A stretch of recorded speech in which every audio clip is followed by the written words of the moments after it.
Un enfant sale entra dans la banque la plus prestigieuse de la ville. Je veux juste vérifier mon solde, murmura-t-il. Le banquier millionnaire éclata de rire. Mais lorsque l'écran s'alluma, son sourire se figea à jamais. Le soleil matinal se reflétait sur les tours de verre du quartier financier de Manhattan, projetant une lumière dorée sur un monde que Marcus n'avait jamais vu que de l'extérieur. À 12 ans, il avait appris qu'il y avait deux types de personnes dans cette ville. Celles qui appartenaient à des bâtiments comme celui-ci et celles qui les nettoyaient après le départ de tout le monde. Aujourd'hui, pour la première fois de sa vie, Marcus était sur le point de franchir cette ligne invisible. Ses baskets, deux tailles trop grandes et maintenues ensemble avec du ruban adhésif, grinçaient sur le sol en marbre, alors qu'il poussait les lourdes portes tournantes de la banque privée Blackwell and Associates. Le souffle de la climatisation le frappa comme un mur, si différent de la chaleur estivale extérieure, où il avait passé les 3 dernières heures à rassembler son courage pour entrer. Le hall d'entrée ne ressemblait à rien de ce que Marcus avait jamais vu. Des colonnes de marbre s'élevaient à 9 mètres de haut, soutenant un plafond décoré de ce qui semblait être de l'or véritable.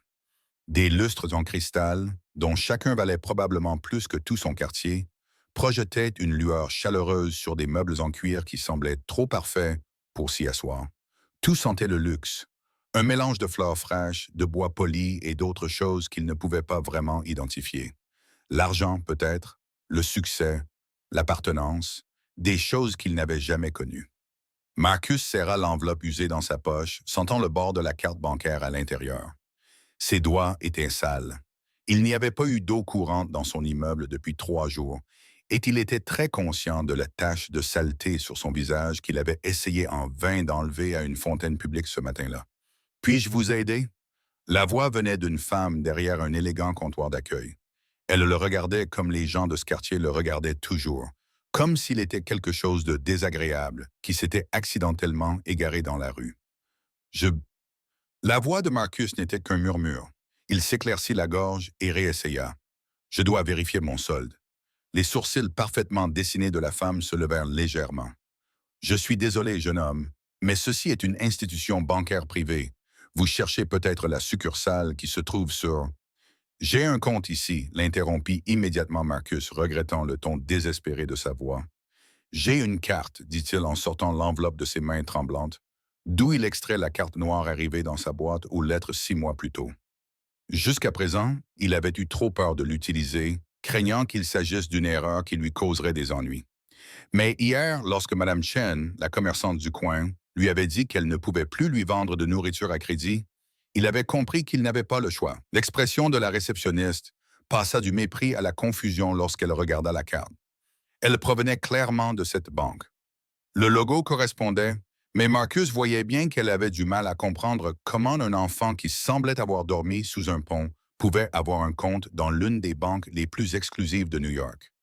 Je vois, dit-elle lentement, son ton suggérant qu'elle ne voyait rien du tout.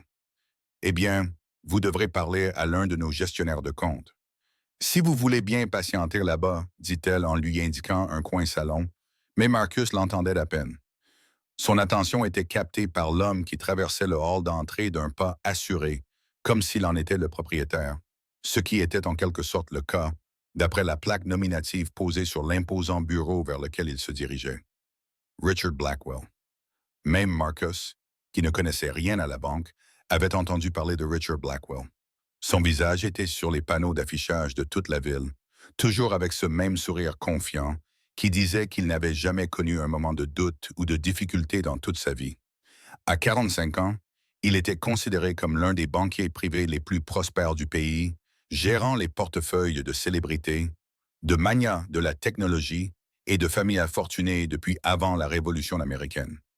Il portait un costume qui coûtait probablement plus cher que ce que la mère de Marcus gagnait en un an. Ses chaussures étaient si parfaitement cirées que Marcus pouvait y voir le reflet du lustre.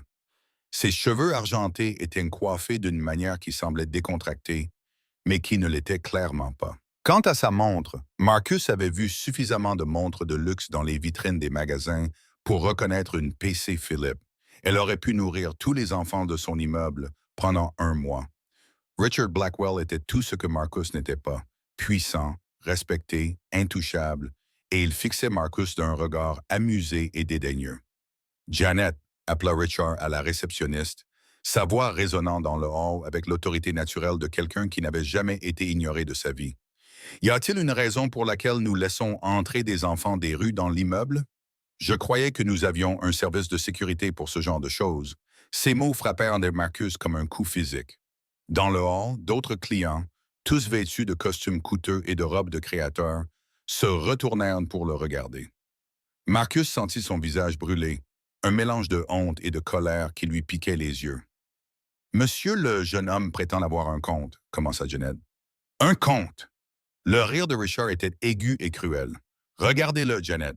Il a de la saleté sur le visage et ses vêtements semblent provenir d'une benne à ordures. Le seul compte qu'il connaît est probablement celui que ses parents ont ouvert au magasin d'alcool du coin. D'autres rires parcoururent le hall. Une femme portant un collier de perles couvrit sa bouche de sa main manucurée, les yeux brillants d'une joie malveillante. Un homme en costume 3 pièces secoua la tête, marmonnant quelque chose à son compagnon au sujet du quartier qui se dégradait. Marcus avait envie de s'enfuir. Tous ses instincts lui criaient de faire demi-tour, de repasser les portes tournantes et de ne jamais revenir. Il avait été stupide de penser qu'il pourrait trouver sa place ici, même pour 5 minutes. Il avait été stupide de penser qu'une carte dans une enveloppe pourrait changer quoi que ce soit à qui il était ou d'où il venait. Mais il repensa alors au visage contrit de Madame Chen. Il repensa à l'avis d'expulsion sur sa porte. Il pensa à sa petite sœur Emma, qui lui avait demandé ce matin-là s'ils dîneraient ensemble ce soir, et à la façon dont son estomac s'était noué lorsqu'il avait dû lui répondre qu'il ne savait pas. Il pensa à sa mère.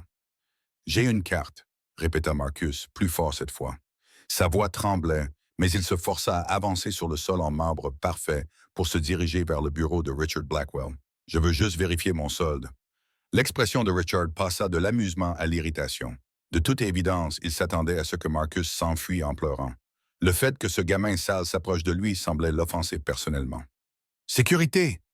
cria Richard, mais il leva la main lorsque 2 gardes en uniforme commencèrent à s'avancer vers eux. Une nouvelle expression traversa son visage. Une expression que Marcus ne parvint pas tout à fait à déchiffrer.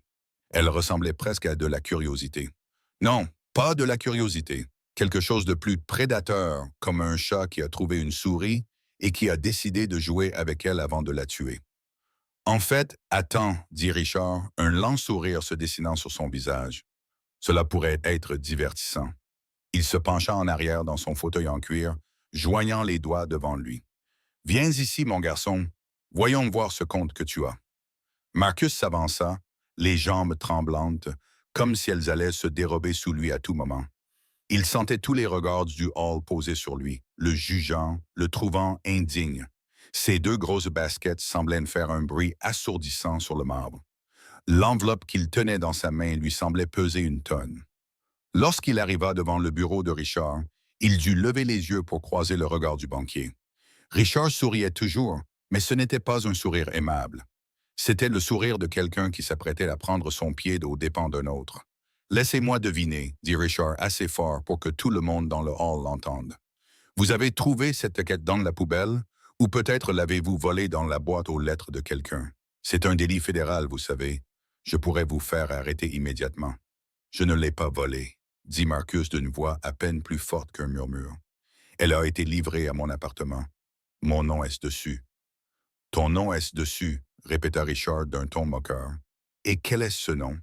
Dois-je m'attendre à trouver un enfant de riche caché sous toute cette saleté? »« Marcus, dit-il, Marcus Chen. » Les doigts de Richard volaient sur son clavier, son expression affichant une patience exagérée, comme celle d'un parent écoutant avec indulgence l'histoire ridicule d'un enfant. « Marcus Chen, répéta-t-il. Eh bien, voyons voir ce que nous trouvons, d'accord? Je suis sûr que cela va être fascinant. » La frappe semblait durer une éternité.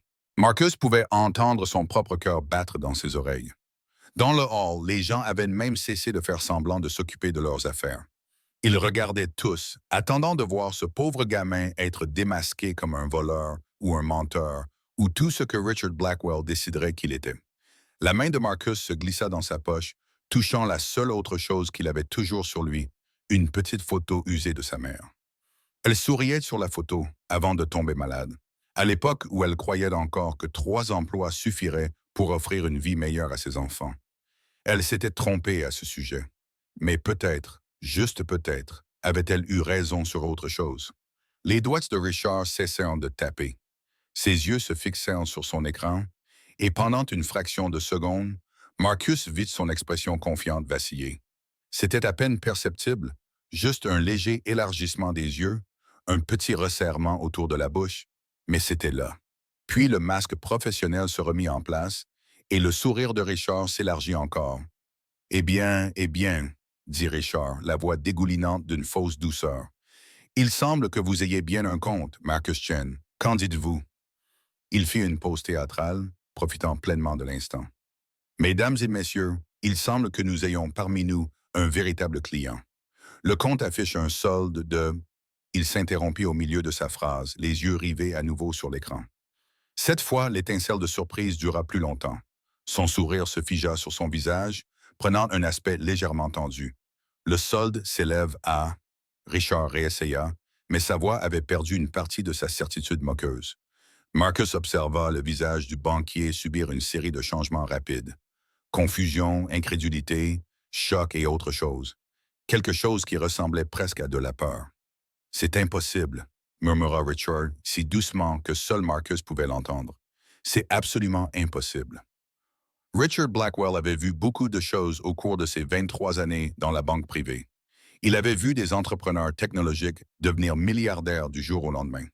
Il avait vu d'anciennes fortunes s'effondrer et de nouvelles se construire. Il avait été témoin d'une richesse que la plupart des gens ne pouvaient même pas imaginer. Une richesse qui existait dans une réalité complètement différente de celle du monde où les gens normaux s'inquiétaient du loyer et des courses. Mais il n'avait jamais, pas une seule fois dans toute sa carrière, vu quelque chose qui ressemblait à ce qui s'affichait actuellement sur son écran. Ce chiffre n'avait aucun sens. Cela ne pouvait pas être réel. Il devait s'agir d'un bug dans le système, d'une erreur qui serait corrigée dès que leur service informatique s'en apercevrait. Car il était absolument impossible que ce gamin sale qui se tenait devant lui, cet enfant qui semblait ne pas avoir mangé correctement depuis des semaines, puisse avoir autant d'argent sur un compte. Il semble y avoir un problème technique, dit Richard avec prudence, son masque professionnel bien en place malgré le chaos qui régnait dans son esprit. Le système l'indique. Eh bien, il affiche clairement des informations incorrectes. Que dit-il? Demanda Marcus d'une voix faible et incertaine. Richard regarda le garçon. Il le regarda vraiment pour la première fois. La saleté sur son visage n'était pas seulement due au fait qu'il avait joué dehors.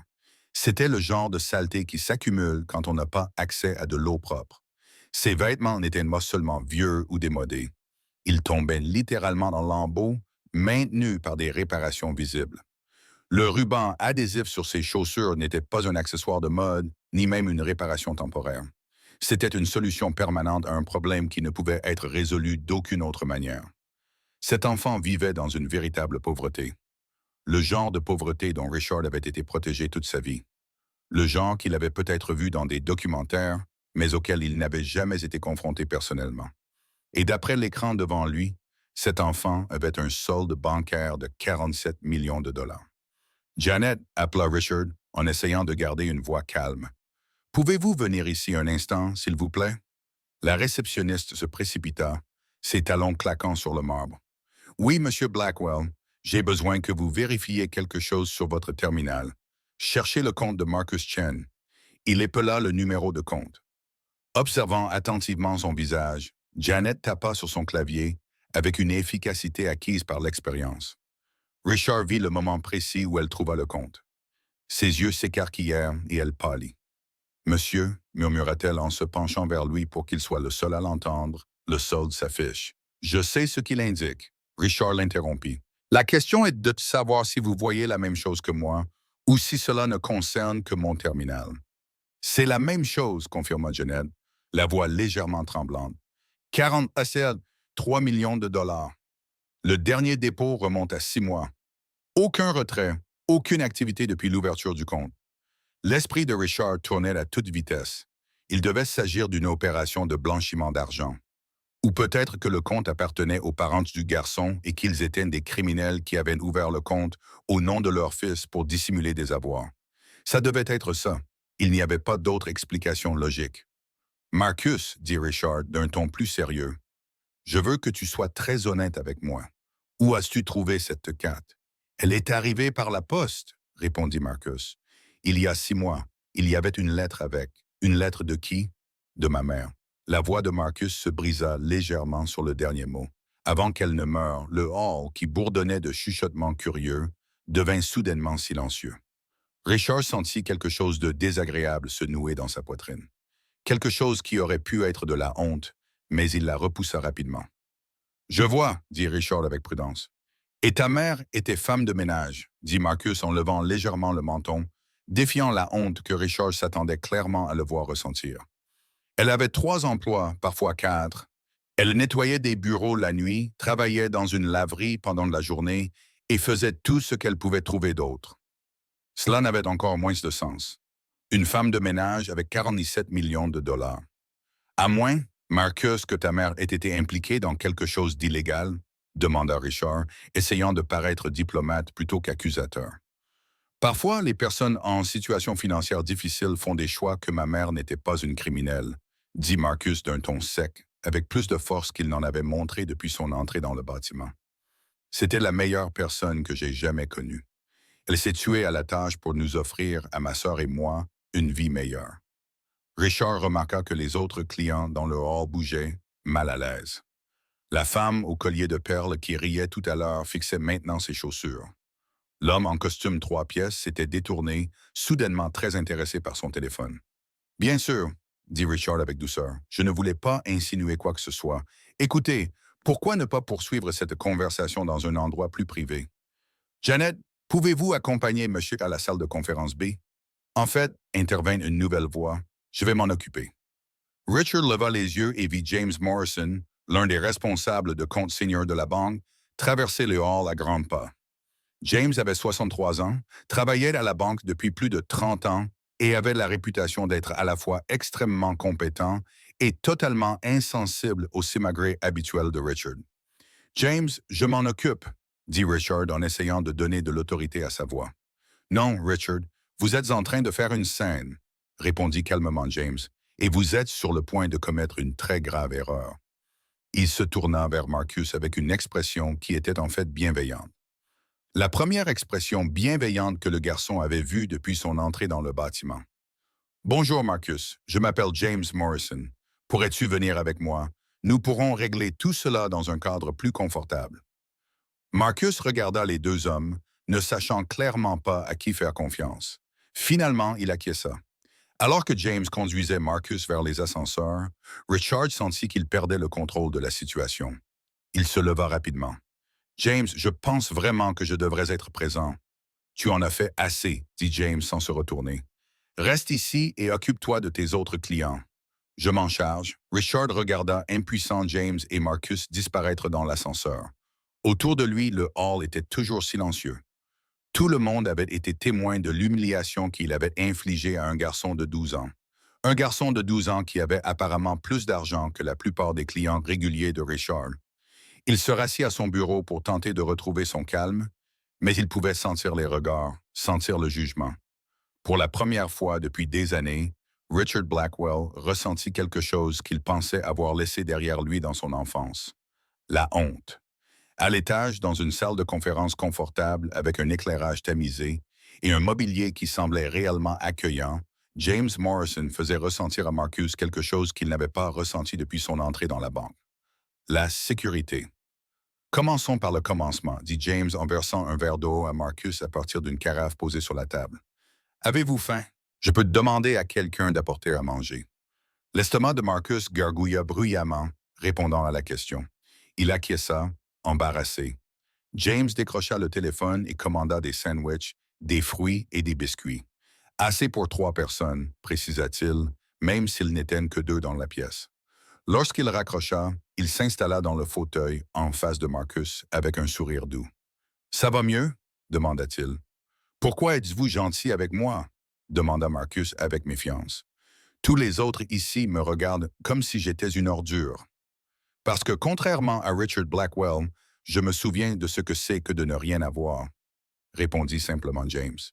J'ai grandi dans le Bronx dans ces années 60. Mon père était chauffeur de bus. Ma mère faisait des ménages.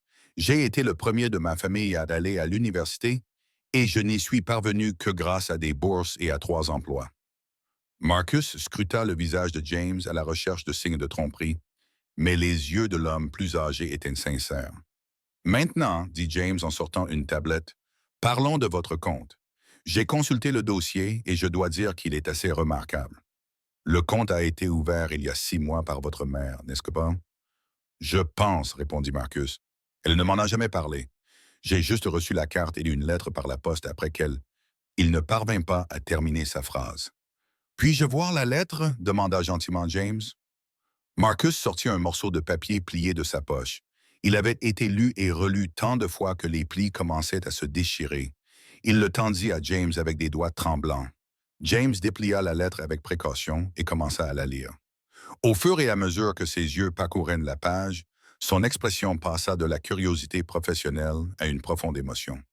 Lorsqu'il eut terminé, il dut s'éclaircir la gorge avant de parler. Marcus, dit-il doucement, votre mère était une femme extraordinaire. Pouvez-vous me dire ce qu'est cet argent? Demanda Marcus. Je ne comprends pas d'où il vient. Nous n'avons jamais eu d'argent.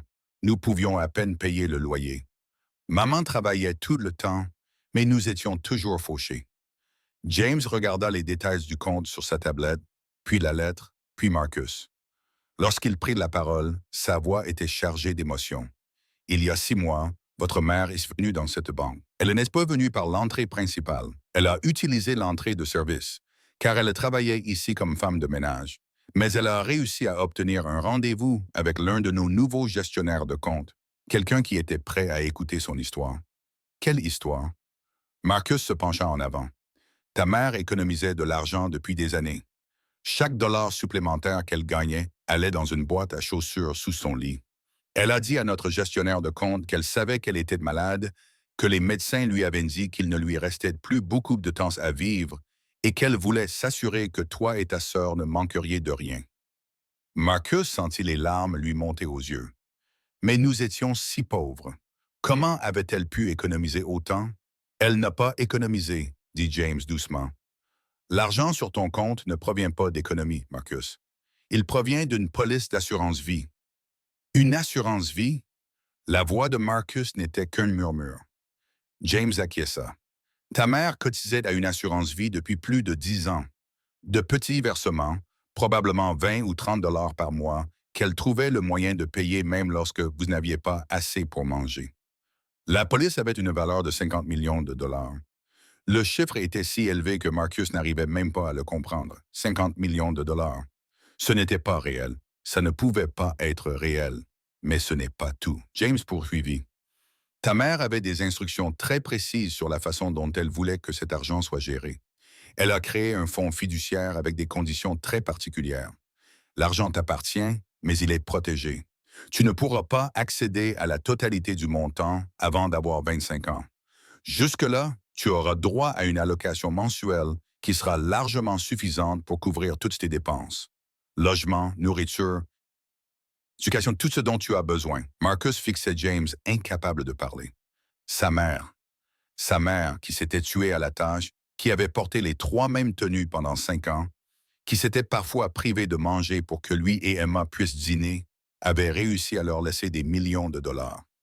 Pourquoi ne m'en a-t-elle pas parlé? Demanda finalement Marcus. D'après sa lettre, répondit James en touchant délicatement le papier usé, elle ne voulait pas que tu saches qu'elle était mourante. Elle ne voulait pas que tes derniers souvenirs d'elle soient remplis de chagrin et de peur. Elle voulait que tu te souviennes d'elle comme d'une femme forte, capable de prendre soin de toi, même après son départ. Un coup à la porte les interrompit. Une jeune femme entra avec un plateau de nourriture. Elle le posa sur la table, adressa un sourire aimable à Marcus et sortit. Mange, l'encouragea James.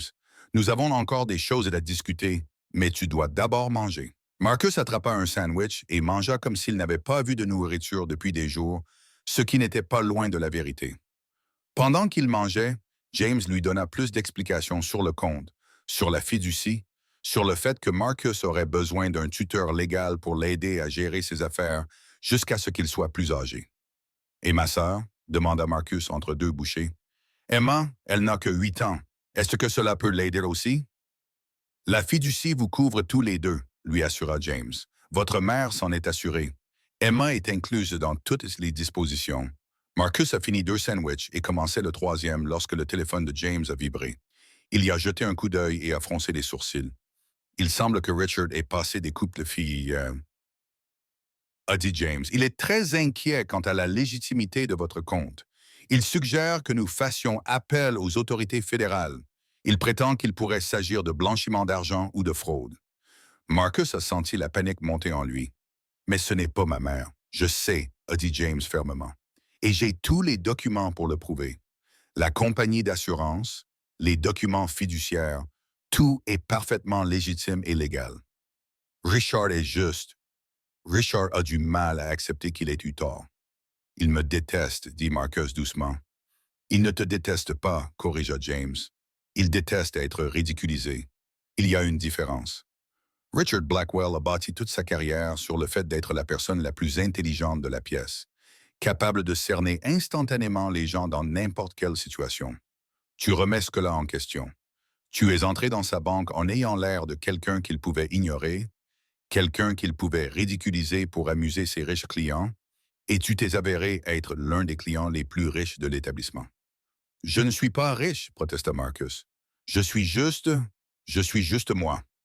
Tu es un garçon de 12 ans avec un fonds fiduciaire de 47 millions de dollars, dit James avec un sourire doux. Cela fait de toi quelqu'un de très riche, que tu en aies conscience ou non.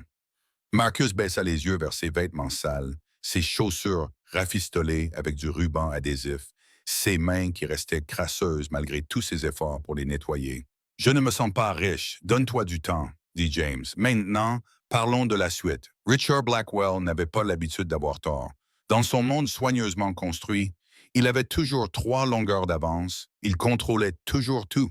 C'était toujours lui qui déterminait comment les situations allaient se dérouler. Mais alors qu'il était assis à son bureau dans le hall, observant les clients curieux faire semblant de ne pas le regarder, il ressentit quelque chose qu'il n'avait pas éprouvé depuis des décennies, une véritable incertitude. Son téléphone vibra, signalant un SMS de James. « Salle de conférence B, maintenant. » « Et Richard, laisse ton ego à la porte. » Richard serra les mâchoires. James Morrison avait toujours été une épine dans son pied, lui rappelant que le succès dans le secteur bancaire ne nécessitait pas l'impitoyable ruse que Richard avait soigneusement cultivée. James avait réussi grâce à sa gentillesse, à ses relations authentiques avec ses clients, à l'attention qu'il portait aux personnes dont il gérait l'argent. C'était une approche que Richard avait toujours considérée comme faible, inefficace, dépassée. Mais James n'avait jamais commis d'erreur comme celle que Richard venait de faire. Le trajet en ascenseur jusqu'au 14e étage lui sembla plus long que d'habitude. Richard vérifia son reflet dans les portes en acier poli, redressa sa cravate, lissa ses cheveux. L'armure de la perfection qui l'avait toujours protégé. Sauf qu'aujourd'hui, cette armure s'était fissurée et il ne savait pas comment la réparer. Lorsqu'il entra dans la salle de conférence B, la scène qui s'offrit à lui était si inattendue qu'il s'arrêta net sur le seuil. Marcus était assis à la table, mangeant un sandwich avec une faim désespérée qui trahissait trop de repas manqués. Son visage était plus propre maintenant.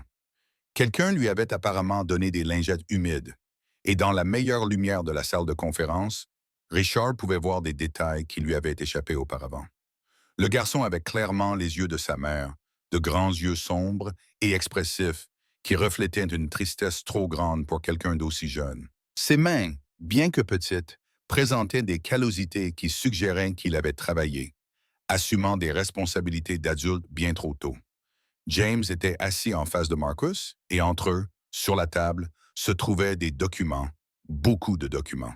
« Richard, » dit James d'un ton neutre mais ferme, « merci de vous joindre à nous. Asseyez-vous, je vous prie. » Richard prit place avec l'étrange impression que c'était lui qui était évalué plutôt que l'inverse. Marcus lui jeta un coup d'œil, puis détourna rapidement le regard, se concentrant intensément sur son sandwich. « J'ai examiné tous les documents concernant le compte de Marcus, » commença James en faisant glisser un dossier vers Richard. « Tout est parfaitement légitime. L'argent provient d'une police d'assurance vie que sa mère, Linda Chen, avait payée pendant plus de 10 ans. La police a été versée il y a 6 mois à son décès. Toutes les taxes ont été payées. Toutes les exigences légales ont été respectées.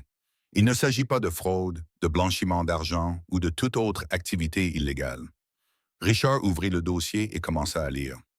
À chaque page, il sentait sa certitude s'effriter davantage. Il ne s'agissait pas d'une entreprise criminelle. Il s'agissait d'une mère qui aimait tellement ses enfants qu'elle avait tout sacrifié, littéralement tout, pour s'assurer qu'il serait une prise en charge après son départ. Linda Chen travaillait comme femme de ménage dans plusieurs immeubles de bureaux à Manhattan, poursuivit James, y compris celui-ci en fait. Elle avait probablement nettoyé cette pièce des dizaines de fois. Richard sentit un frisson lui parcourir l'estomac. Il repensa à toutes les nuits où il avait travaillé tard, laissant le désordre derrière lui pour l'équipe de nettoyage, des tasses de café sur les bureaux, des papiers éparpillés négligemment. La mère de Marcus faisait-elle partie de ces personnes invisibles qui nettoyaient derrière lui? L'avait-il seulement remarqué? Elle travaillait 60 à 70 heures par semaine, cumulant 3 emplois, poursuivit James. Parfois plus. Chaque dollar disponible était consacré à ses enfants ou à cette police d'assurance. D'après les registres de la compagnie d'assurance, elle n'avait jamais manqué un seul paiement. Pas une seule fois en 10 ans. Même lorsque James fit une pause pour vérifier ses notes. Même lorsqu'elle avait été hospitalisée pendant 3 jours pour une pneumonie il y a 4 ans, elle avait effectué son paiement à temps. Marcus avait cessé de manger. Ses mains étaient crispées sur ses genoux et Richard pouvait voir des larmes couler silencieusement sur son visage. La police qu'elle avait choisie était spécialement conçue pour prendre de la valeur avec le temps, expliqua James. Elle avait commencé modestement, mais grâce aux intérêts composés et à ses paiements réguliers, elle avait considérablement augmenté. Elle avait tout structuré par le biais d'une fiducie afin de protéger ses enfants. Marcus et sa sœur Emma ne pourront pas accéder à la totalité du montant avant que Marcus ait 25 ans, mais ils ont accès à une allocation mensuelle qui couvrira largement tous leurs besoins. Logement, nourriture, éducation, soins médicaux, tout. Richard regarda les chiffres.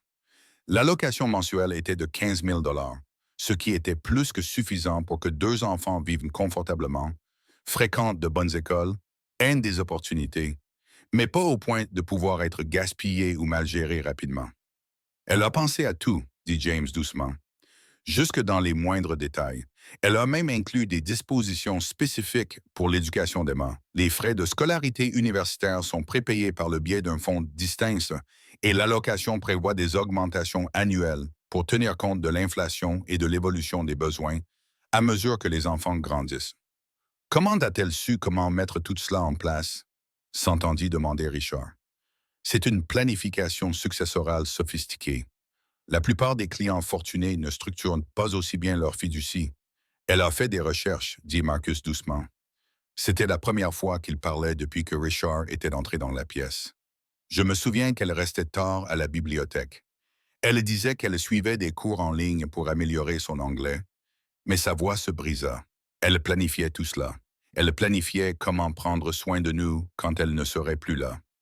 Richard regarda cet enfant, ce garçon qu'il avait raillé et humilié devant un hall rempli de gens, et ressentit quelque chose qu'il avait réussi à éviter de ressentir pendant la majeure partie de sa vie d'adulte. Une véritable honte.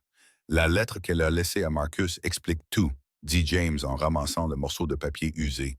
Tu veux que je la lise ou... Marcus acquiesça en s'essuyant les yeux. Il devrait savoir. Tout le monde devrait savoir quel genre de personne était ma mère. James s'éclaircit la gorge et commença à lire.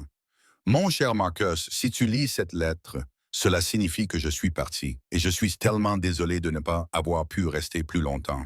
Je suis désolé pour tous les anniversaires que je vais manquer, toutes les remises de diplômes que je ne verrai pas, tous les moments de ta vie que je ne pourrai pas partager.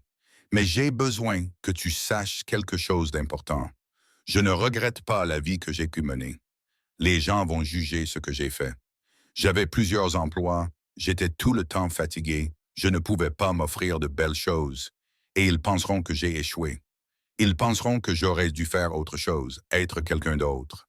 Mais Marcus, j'étais exactement celle que je devais être.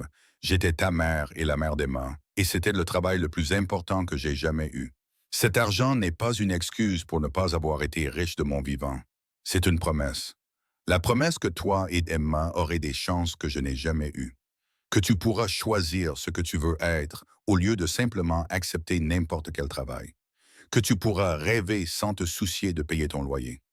Mais Marcus, et c'est le plus important, l'argent ne te rend pas meilleur que les autres. Il ne te rend pas plus intelligent, plus gentil ou plus digne de respect. Le monde te traitera différemment désormais. Et tu dois te rappeler que les gens qui te traitent bien parce que tu es riche sont les mêmes qui t'auraient maltraité si tu avais été pauvre. Sois gentil avec les gens qui ont un travail difficile. Rappelle-toi que j'étais l'une de ces personnes. Rappelle-toi que chaque femme de ménage, chaque caissière, chaque employé que tu rencontres est la mère, le père ou l'enfant de quelqu'un. Ils ont tous des rêves. Ils ont tous de la valeur.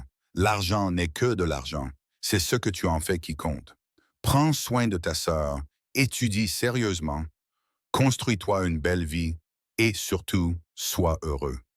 C'est tout ce que j'ai toujours voulu pour toi, que tu sois heureux. Je t'aime plus que toutes les étoiles dans ce ciel, plus que tous les mots dans tous les livres jamais écrits. Ta mère pour toujours, Linda Chen. Le silence qui suivit fut le profond.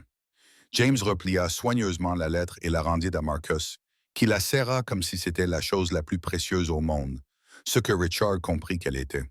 « Je suis désolé », s'entendit dire Richard. Les mots lui semblaient étrangers, peu familiers. « Marcus, je suis sincèrement désolé de la façon dont je t'ai traité en bas. » Marcus le regarda de ses deux vieux yeux.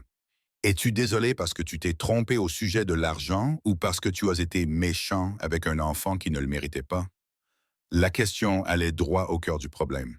Richard voulait dire qu'il était désolé pour les bonnes raisons. Mais la réponse honnête était plus compliquée. Il était désolé parce qu'il avait été démasqué devant ses clients. Il était désolé parce que cela allait nuire à sa réputation.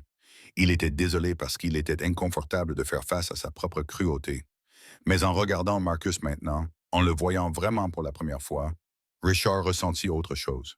Une petite voix qui se souvenait de sa jeunesse, qui se souvenait de sa propre mère, qui avait eu 2 emplois pour nourrir la famille avant que l'entreprise de son père ne décolle enfin. Une voix qu'il avait ignorée pendant si longtemps qu'il avait presque oublié son existence. Les deux, admit Richard. Je suis désolé pour les 2 raisons, et je sais que ce n'est pas suffisant, mais c'est la vérité. Marcus l'étudia longuement, puis acquiesça lentement. Ce n'était pas du pardon. Richard ne s'attendait pas à être pardonné, mais c'était une reconnaissance. Alors, que va-t-il se passer maintenant? Demanda Marcus en regardant les 2 hommes. Maintenant, dit James, nous allons nous occuper de tout. Tu auras besoin d'un tuteur légal jusqu'à tes 18 ans. As-tu de la famille? Marcus secoua la tête. Seulement Emma. Notre mère était fille unique et notre père. Il s'interrompit. Nous n'avons personne. Alors nous allons travailler avec les services sociaux pour nous assurer que toi et Emma soyez pris en charge correctement, dit Jacob. Mais la fiducie fournit des fonds pour rémunérer le tuteur. Nous devrions donc pouvoir trouver quelqu'un de bien, quelqu'un que ta mère aurait approuvé. Nous devrons également te faire déménager immédiatement de ton logement actuel. Richard s'entendit dire. Marcus et James le regardèrent avec surprise. Quoi? Ce garçon est l'un de nos clients les plus précieux. Nous avons la responsabilité de veiller à son bien-être. Ce n'était pas entièrement altruiste. Richard réfléchissait déjà à la manière dont cette histoire pourrait être présentée, à la façon dont un arc de rédemption pourrait en fait profiter à sa réputation, mais ce n'était pas non plus entièrement égoïste. Pour la première fois depuis très longtemps, Richard Blackwell considérait les besoins de quelqu'un d'autre avant les siens. Il y a un immeuble résidentiel à 2 pâtés de maisons d'ici, poursuivit Richard. Des appartements de luxe entièrement sécurisés, avec d'excellentes écoles à proximité. La banque possède plusieurs appartements. Je peux en préparer un pour Marcus et sa sœur dans les 48 heures.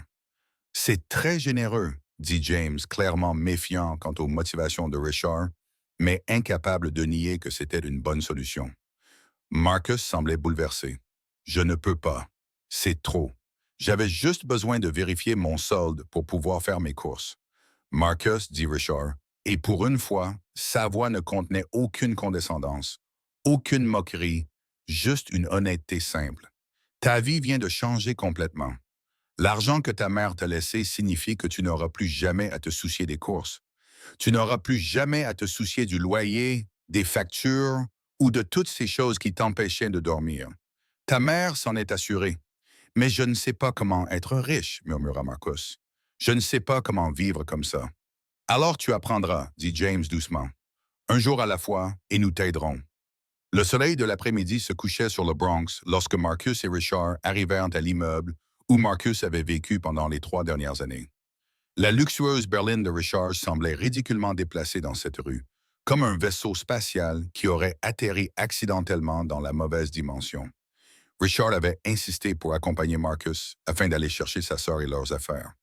James avait suggéré de faire appel à un service de déménagement professionnel, mais Richard les avait surpris tous les deux en se portant volontaire pour y aller en personne. Ce garçon ne devrait pas avoir à affronter cela seul, avait-il déclaré, même s'il soupçonnait que sa véritable motivation était plus complexe qu'une simple gentillesse. Assis dans sa voiture et regardant l'immeuble, Richard sentait que sa vision du monde soigneusement construite continuait de s'effondrer. L'immeuble comptait 5 étages de briques délabrées et de fenêtres cassées. Des escaliers de secours pendaient de manière précaire à la façade, la rouille rongeant les supports métalliques.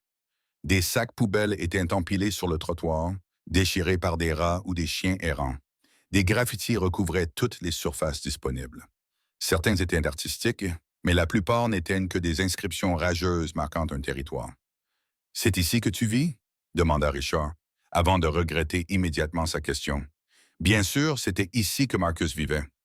Où d'autre, un enfant dont la mère avait 3 emplois pourrait-il se permettre de vivre? Au 4e étage, dit Marcus doucement. L'ascenseur ne fonctionne plus depuis 2 ans. Nous devons donc prendre les escaliers. Il sortit de la voiture et Richard la verrouilla 3 fois, vérifiant chaque poignée de porte.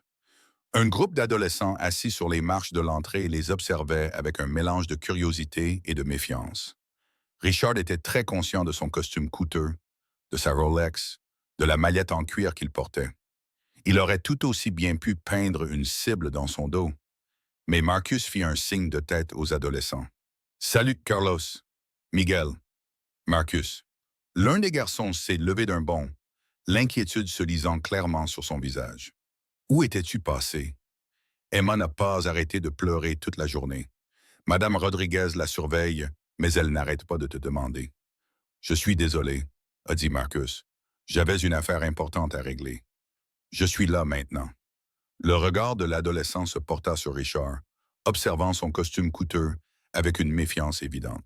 « Qui est-ce? »« Quelqu'un qui m'aide, » répondit simplement Marcus. « Tout va bien, Carlos, je te le promets. » L'intérieur du bâtiment était pire que l'extérieur. Le couloir était sombre. La moitié des luminaires étaient et dégageaient une odeur de moissie, de graisse de cuisson et d'autres choses que Richard ne pouvait identifier, mais qui lui donnaient la nausée. Les murs étaient tachés par l'eau. Le carrelage était fissuré et manquait par endroits. Ils montèrent les escaliers, croisant d'autres résidents.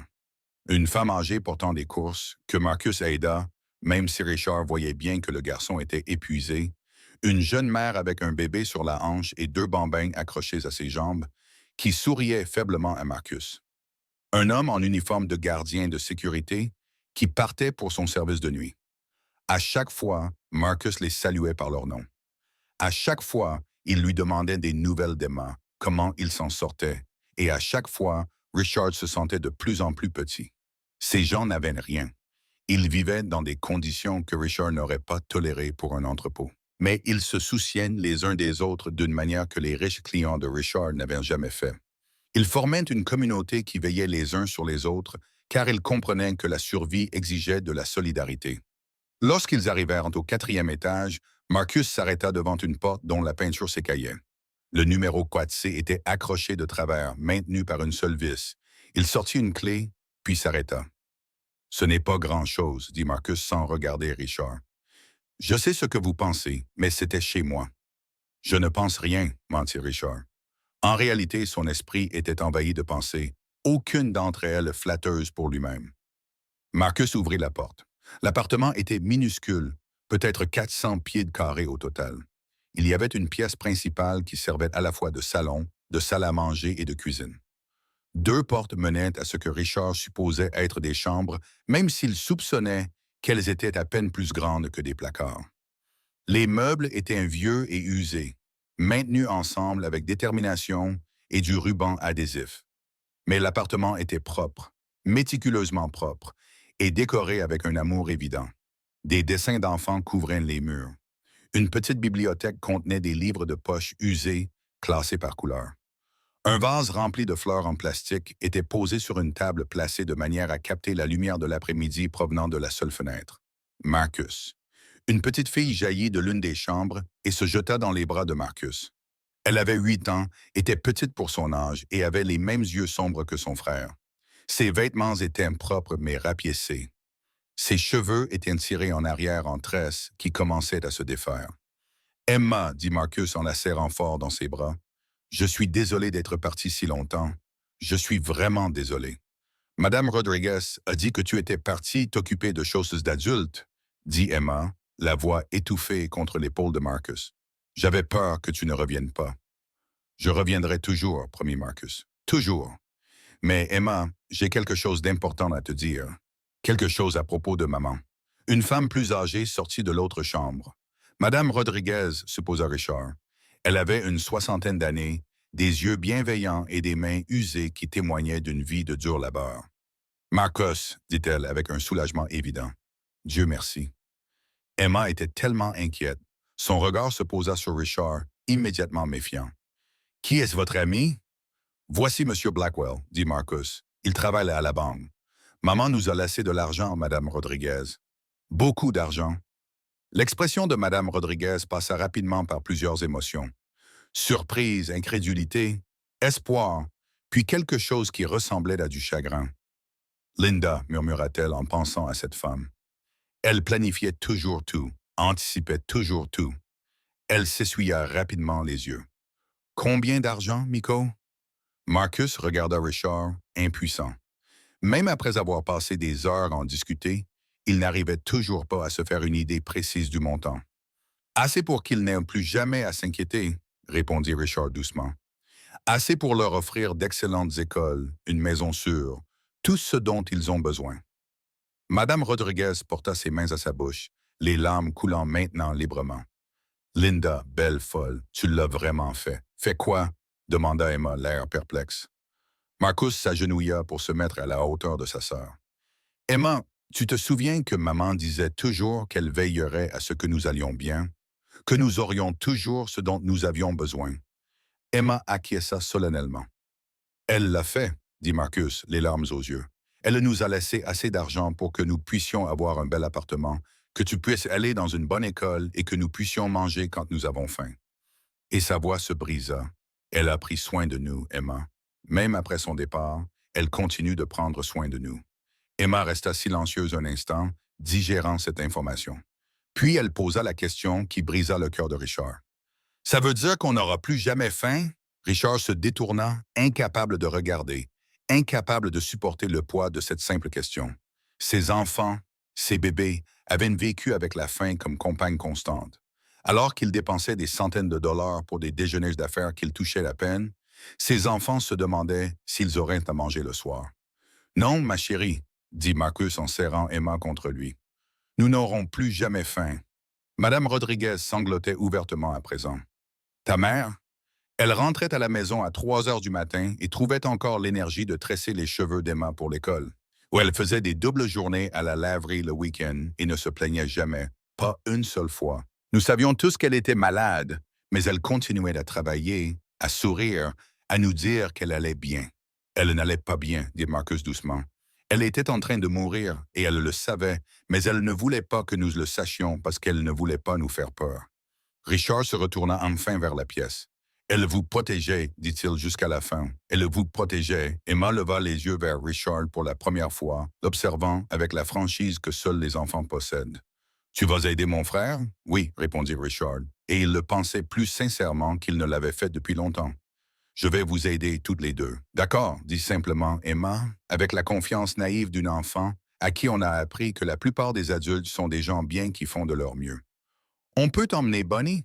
Elle brandit d'un lapin en peluche qui avait clairement connu des jours meilleurs. Une oreille ne tenait plus qu'à un fil. La fourrure était emmêlée et clairsemée, et Richard soupçonnait qu'elle avait été réparée des dizaines de fois.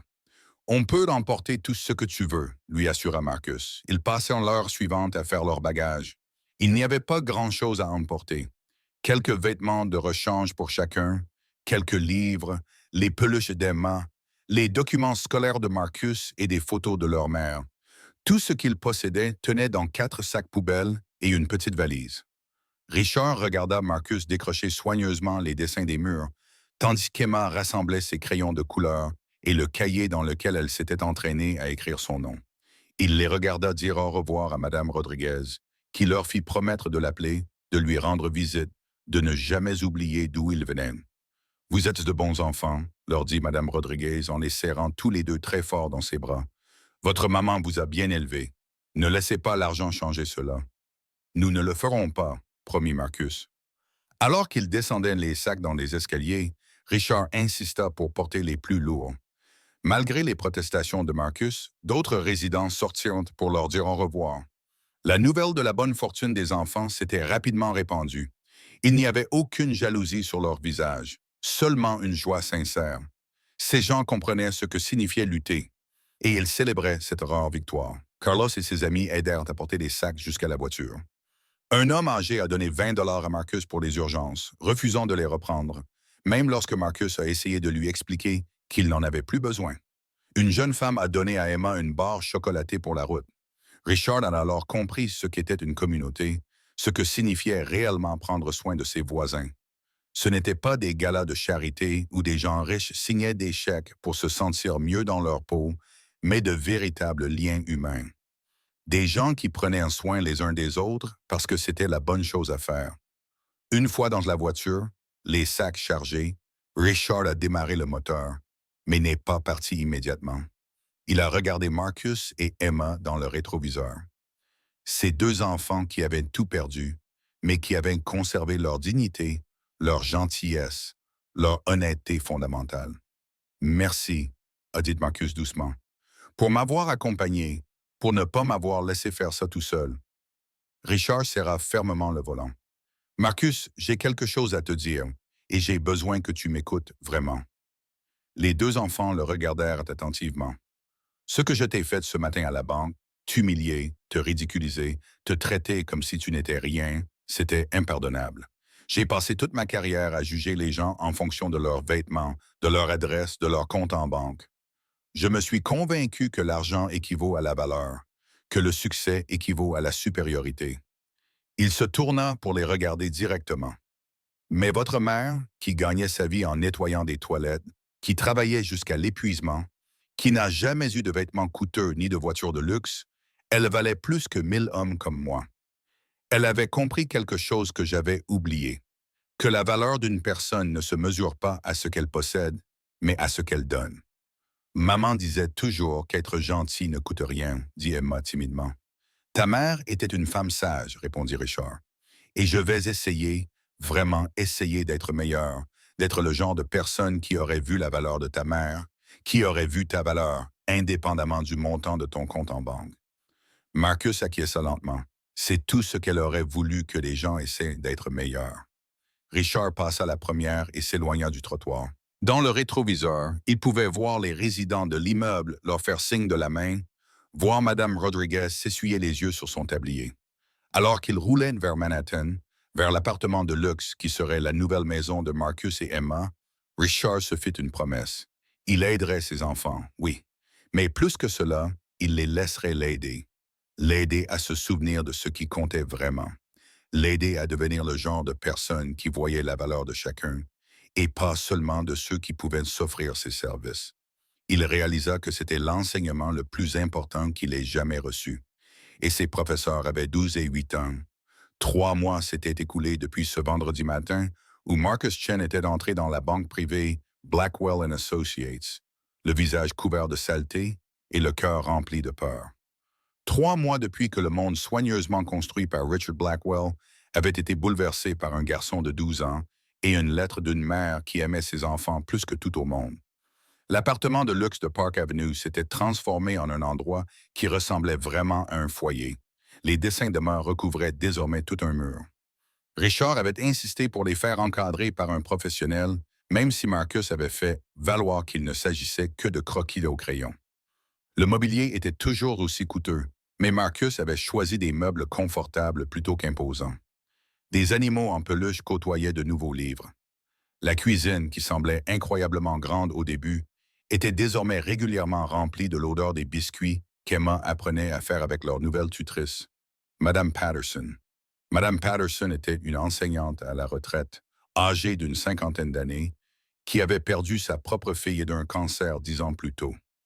Lorsque l'assistante sociale l'avait présentée à Marcus et Emma, Olipomeda les avait regardés avec la même féroce protection que Linda Chen avait autrefois manifestée. En moins d'une semaine, elle avait emménagé dans la chambre d'amis de l'appartement et était devenue la présence stable et aimante dont les enfants avaient désespérément besoin. Mais la transformation la plus spectaculaire ne s'était pas produite dans l'appartement. Elle s'était produite chez Richard Blackwell. Le lendemain matin, après avoir emmené Marcus et Emma dans leur nouvelle maison, Oldenham, Richard était arrivé à la banque à 5 heures du matin, 2 heures plus tôt que d'habitude. Il avait parcouru tous les étages du bâtiment, les observant vraiment pour la première fois depuis des années. Il avait remarqué l'équipe de nettoyage qui travaillait en silence, vidant les poubelles et passant l'aspirateur sur les tapis pendant que le reste du monde dormait. Il les avait regardés se déplacer dans les bureaux comme des fantômes, invisibles et ignorés. À 6 heures du matin, il avait fait quelque chose qu'il n'avait jamais fait auparavant. Il s'était présenté à la responsable de l'équipe de nettoyage. « Bonjour », avait-il dit à une femme surprise nommée Gloria. « Je m'appelle Richard Blackwell. Je suis le propriétaire de cette banque et j'aimerais connaître votre nom et celui de tous les membres de votre équipe. » Gloria l'avait regardé comme s'il parlait une langue étrangère. En 20 ans de nettoyage de ce bâtiment, aucun cadre ne lui avait jamais parlé directement. Certainement pas le PDG, mais Richard avait été patient. Il avait appris tous les noms, s'était renseigné sur leur famille, leur vie, leurs difficultés. Et lorsque Gloria s'était enfin ouverte à lui, lui parlant des attentes impossibles, des salaires de misère, du manque d'avantages sociaux ou de respect, Richard l'avait écouté avec l'attention qu'il réservait habituellement à ses clients milliardaires. Le lundi matin, il avait convoqué une réunion d'urgence du conseil d'administration. « Messieurs, avait-il déclaré aux membres du conseil réunis, « Je propose quelques changements dans la façon dont nous gérons cette institution. » S'ensuivit la réunion du conseil d'administration la plus controversée de l'histoire centenaire de la banque. Richard proposa de tripler les salaires du personnel de nettoyage et d'entretien. Il proposa de leur offrir une assurance maladie, des congés payés et des prestations de retraite. Il proposa de créer un fonds de bourse d'études pour les enfants des employés de service qui souhaitaient poursuivre des études supérieures. « Avez-vous perdu la tête ?» s'écria l'un des membres du conseil. « Ces coûts auront un impact significatif sur nos marges bénéficiaires. »« Tant mieux, » répondit calmement Richard. « Nos marges bénéficiaires sont obscènes.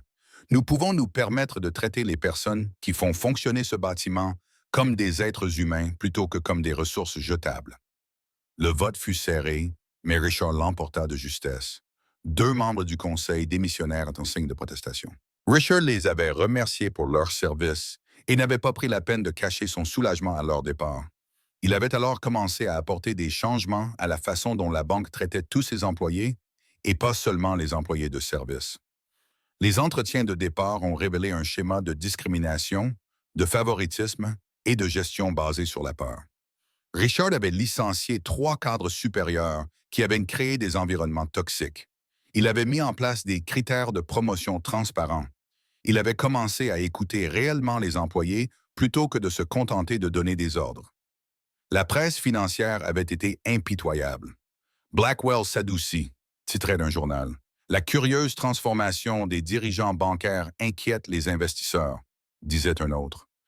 Les collègues de Richard dans d'autres banques l'appelaient en privé pour lui demander s'il faisait une dépression.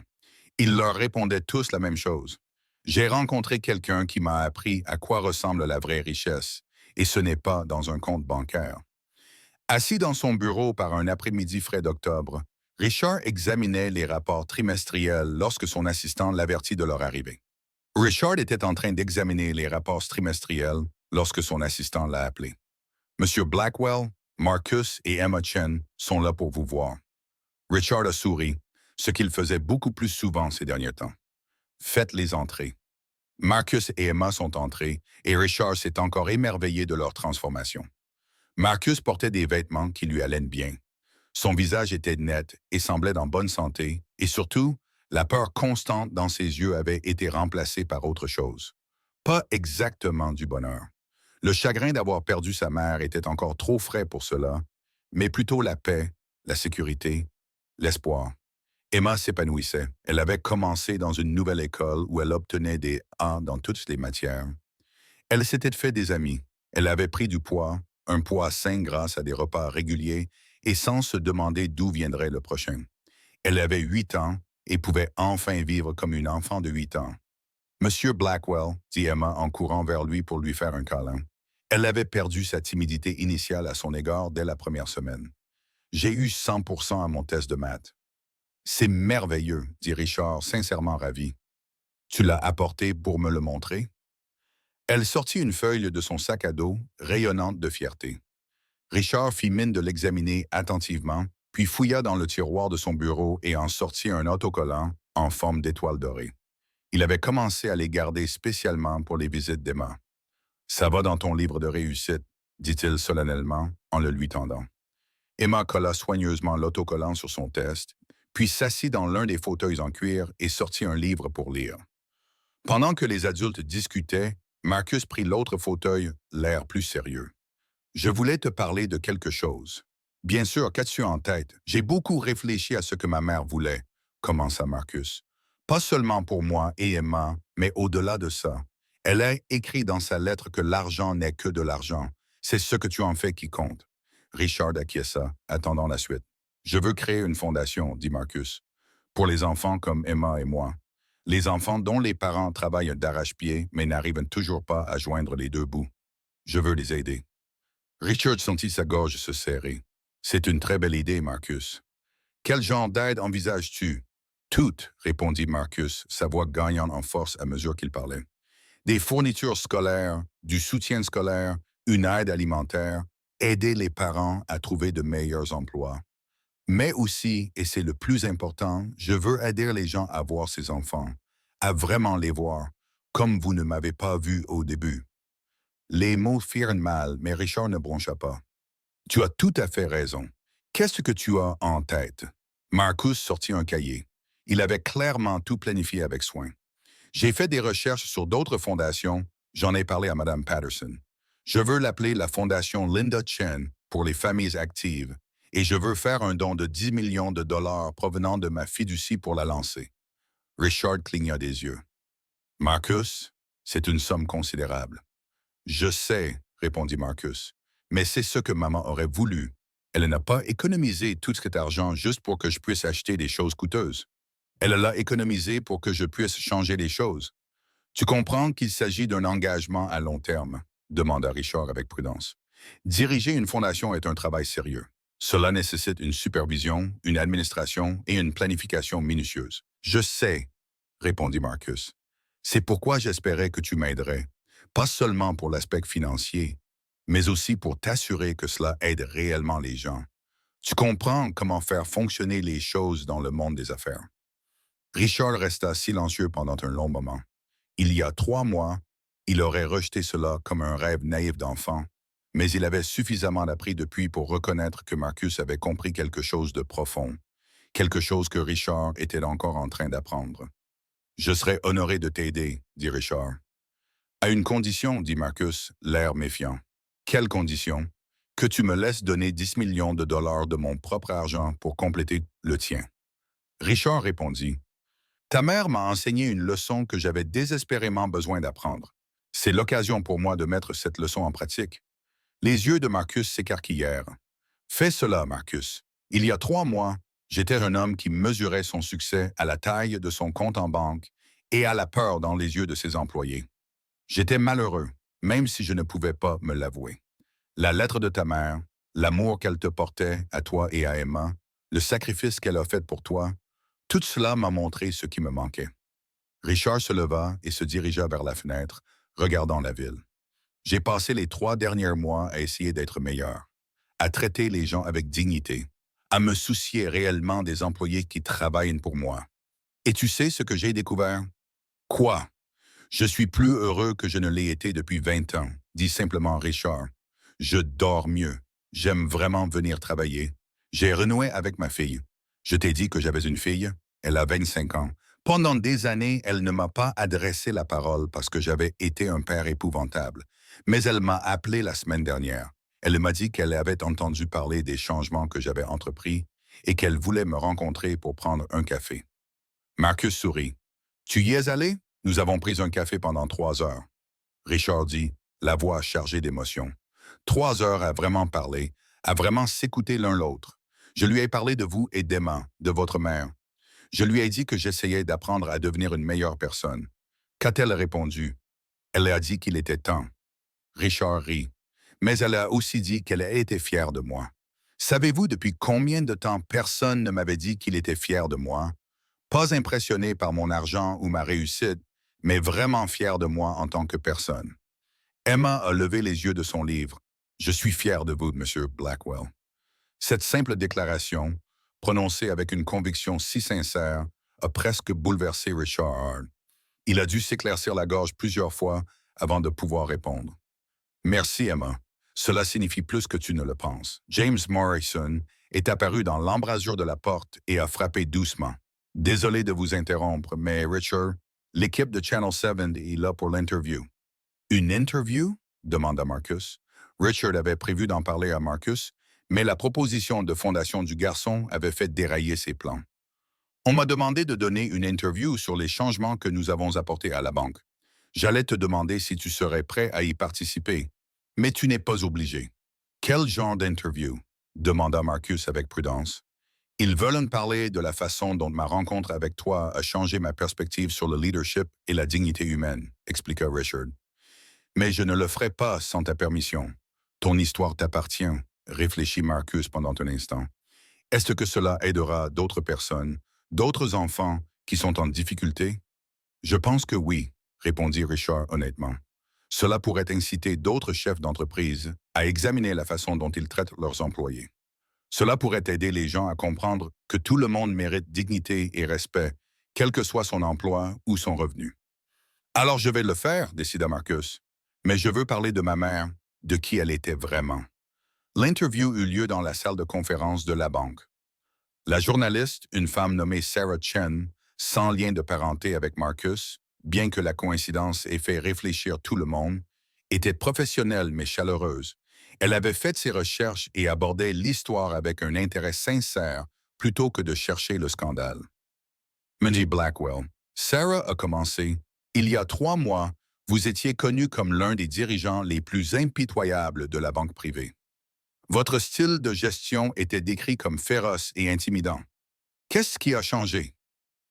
Richard a regardé Marcus, qui a hoché la tête pour l'encourager. J'ai rencontré un garçon de 12 ans qui m'a montré que je mesurais le succès avec de mauvais critères, a déclaré Richard. Marcus est venu dans ma banque pour demander de l'aide et je l'ai humilié devant tout le monde parce qu'il n'avait pas l'air riche. Je l'ai jugé sur son apparence, sa situation, sa pauvreté. Et puis, a poursuivi Sarah. Et puis, j'ai découvert qu'il était l'un des clients les plus riches de l'établissement, a déclaré Richard. Mais surtout, j'ai appris à connaître sa mère.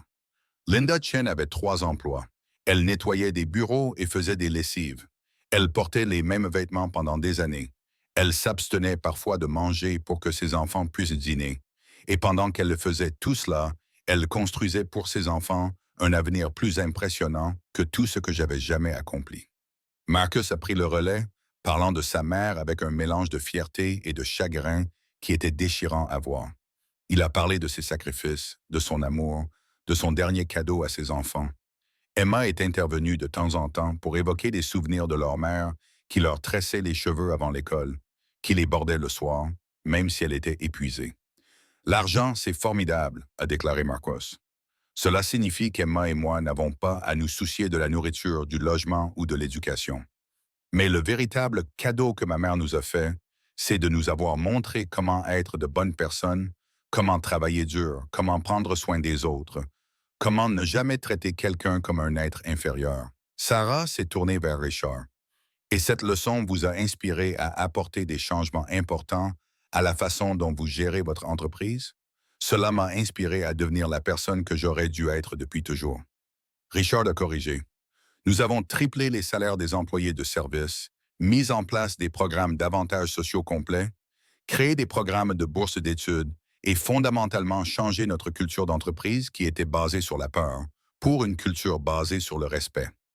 Vos détracteurs disent que vous vous êtes adouci. Sarah a fait remarquer que vous sacrifiez la rentabilité au profit du politiquement correct. Richard a souri. En fait, notre rentabilité a augmenté. Il s'avère que lorsque vous traitez bien vos employés, ils travaillent plus dur, restent plus longtemps et se soucient davantage du succès de l'entreprise. Qui l'eût cru? Le sarcasme dans sa voix fit rire Sarah. Mais plus que cela, Richard poursuivit en redevenant sérieux. Je me fiche de ce que disent mes détracteurs. J'ai passé 45 ans à me soucier désespérément de ce que les autres hommes riches pensaient de moi, et cela m'a rendu malheureux. Aujourd'hui, ce qui m'importe, c'est de pouvoir me regarder dans le miroir et d'être fier de qui je suis. Et pour la première fois depuis des décennies, j'en suis capable. L'interview s'est poursuivie pendant 1 heure, abordant les détails de la fondation que Marcus voulait créer, les changements spécifiques que Richard avait mis en œuvre et les implications plus larges pour le leadership d'entreprise. Quand elle a enfin pris fin et que l'équipe de télévision a rangé son matériel, Marcus et Emma se sont préparés à partir.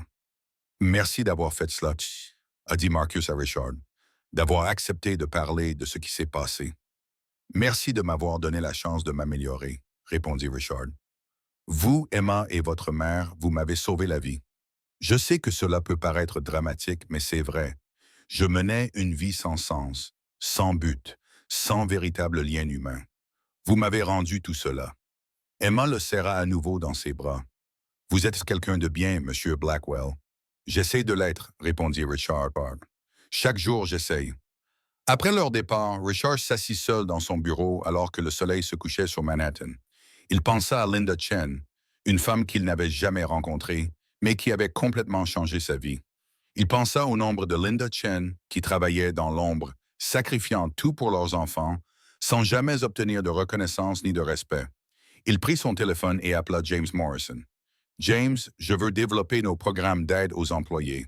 Je veux créer une crèche dans l'immeuble. Je veux offrir une aide à l'éducation non seulement aux employés, mais aussi à leurs enfants. Je veux... Richard James l'interrompit gentiment. Doucement.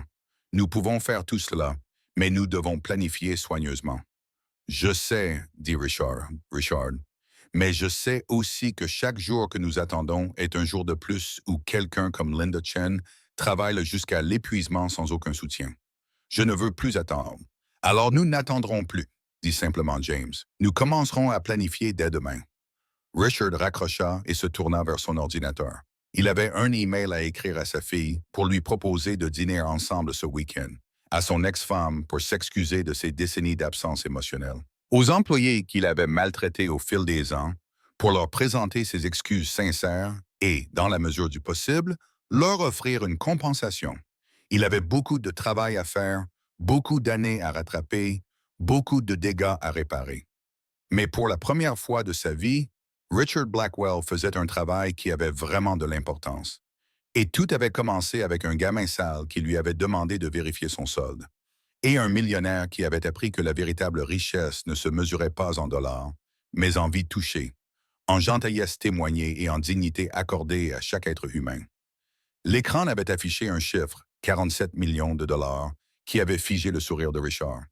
Mais c'est ce qui s'était passé ensuite, la leçon qu'il avait apprise d'un garçon, de sa sœur et de l'amour de leur mère, qui avait fait fondre son cœur. Et cette transformation valait plus que tout l'argent du monde.